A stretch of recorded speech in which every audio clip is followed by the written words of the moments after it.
For the repair of the control panels by Mitsubishi, the following procedures were necessary.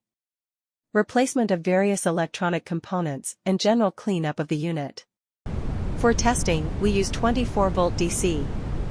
We see that when we connect the control panel with the power supply, the panel lights up.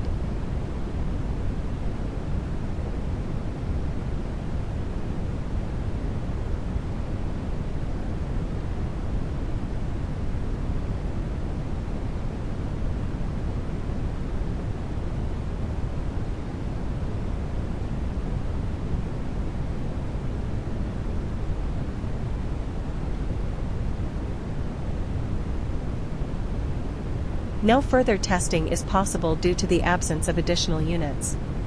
The same process is repeated and for the other control panel.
It is now clear that the control panels are working successfully and are ready to be delivered to the client.